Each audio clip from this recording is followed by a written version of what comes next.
In this lecture, we are going to discuss how to develop and test a business model. When building a business model, the entrepreneur addresses a series of key questions that will explain how a business will become successful. First, what value does the business offer customers? Who is my target market? Second, what do they expect of me as my customers? How do I get information to them? And how do they want to get the product? Third, what are the key activities to make this all come together? And what will they cost? Fourth, what resources do I need to make this happen, including money, of course? Fifth, who are key partners I will need to attract to be successful? Business Model Canvas provides entrepreneurs with a dynamic framework to guide them through the process of developing, testing, and refining their business models. The canvas is comprised of 9 elements, as you can see in the following figure.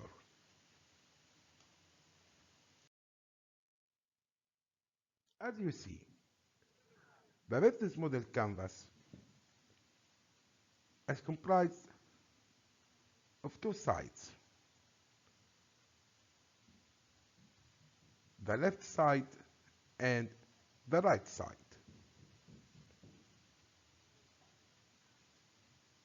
The left side components are the key partners and the key activities and the key resources, and represent the cost structure.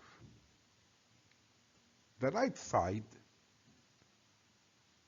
is comprised of value proposition and customer relationships and the customer segments, and finally the channels. These components represent the revenue streams.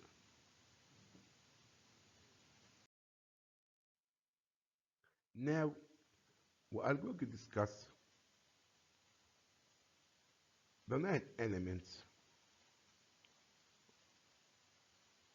of the business model canvas that expressed in the previous figure as follows. First, customer segments. In this element, you should know a good business model always starts with the customer. So the entrepreneur's first step is to identify a segment of customers who have a clearly defined need. So we can say the entrepreneur begins to define the market for the new business. Of course, for most entrepreneurs, the initial market is defined much too broadly. So the entrepreneur uses demographic and geographic and socioeconomic and the other characteristics that add specificity to defining the target market. So knowing the target market enables a small company to focus its limited resources on serving the needs of a specific group of customers rather than attempting to satisfy the desires of the mass market. Also, creating a successful business depends on an entrepreneur's ability to attract real customers who are willing and able to spend real money to buy its products or services. Finally, in this topic, note that the worst marketing error an entrepreneur can commit is failing to define a target market and trying to make the business everything to everybody.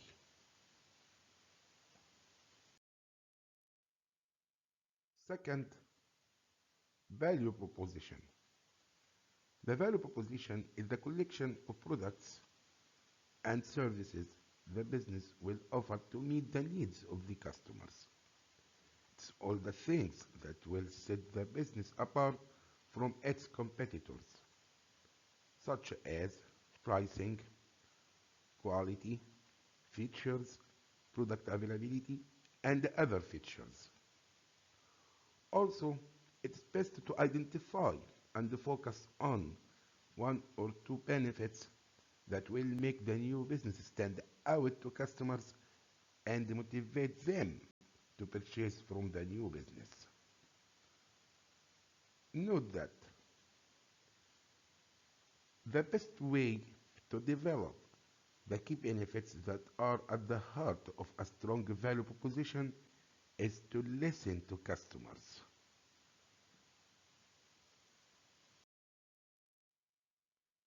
Third, customer relationships. When developing this segment of business model, the entrepreneur must answer several questions, such as how do customers want to interact with the business? Do they want intensive personal service, or would they rather have limited engagement or even automated interaction? Also, there is no one best approach to customer relationship for all businesses, but there usually is one best approach for each particular business model.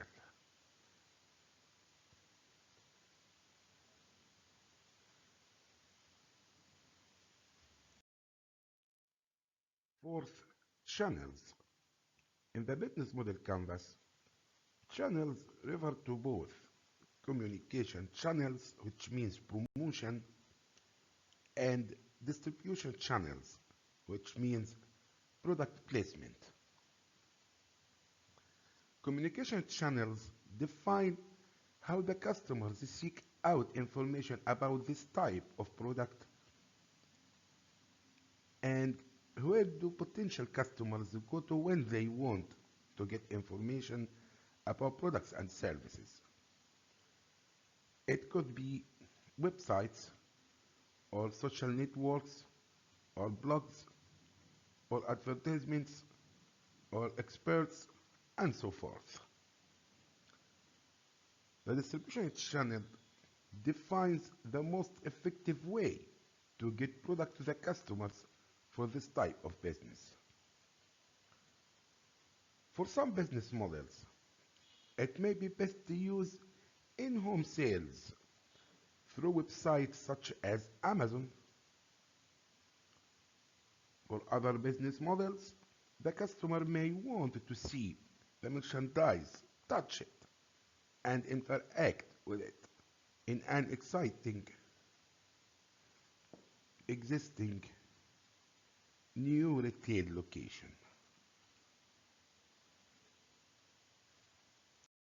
Fifth, key activities. In this element, we should know what important things must the entrepreneur do to ensure a successful launch and to sustain the growth of the business. In the business model, the goal is to build a basic checklist of what needs to be done to open the business and what activities are necessary to ensure its long-term success. And this is a very important concept you should know.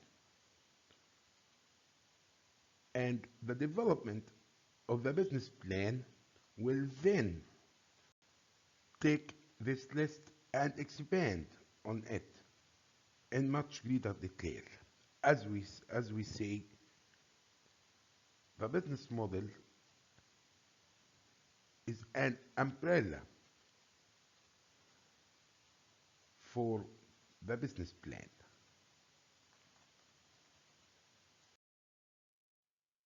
Sixth, key resources. What are the human capital and intellectual resources needed for the business to be successful? Again, this will serve as an initial checklist to ensure that the entrepreneur has identified all key resources necessary to support a successful launch and to sustain the business as it grows. Also, the business plan provides the opportunity to explain these in much greater detail and develop all necessary cost estimates for the financial forecasts.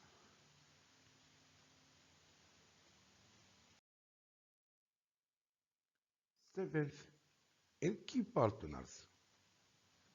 This segment of the business model includes key suppliers, key outsourcing partners, investors, industry partners, advisors, and all other external businesses or entities that are critical to make the business model work. Also, entrepreneurs cannot expect to become successful all by themselves. They must build a network of relationships when launching and growing their businesses.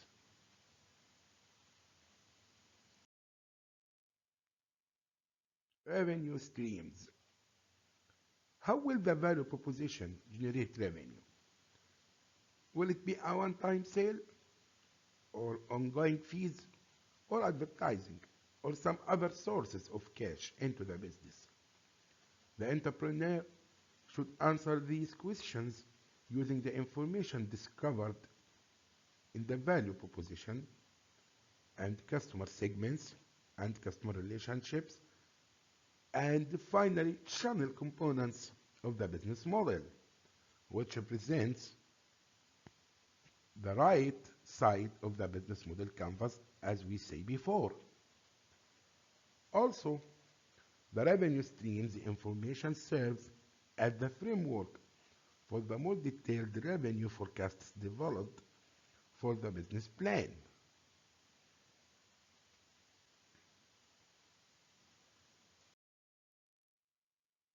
Ninth, and the final element in the business model canvas is cost structure. What are the fixed and variable costs that are necessary to make the business model work? The key activities and the key resources and the key partners components of the plan, which represent the left side of the business model canvas, identify the basic types of costs and they give some estimate of their scope. Also, just like the revenue streams, the cost structure of the business model becomes the framework for developing more detailed costs that the entrepreneur will incorporate into the financial forecasts of the business plan.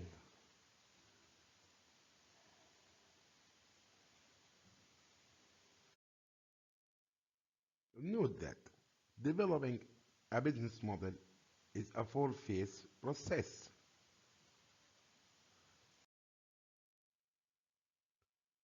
The business modeling process is comprised of four phases. The figure you see explains these phases. The first phase is developing the business model canvas as we explained before.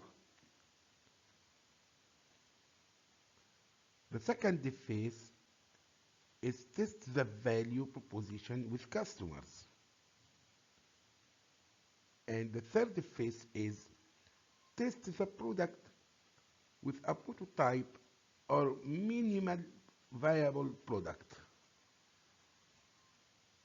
And finally, the fourth phase is pivot a business model until ready to expand.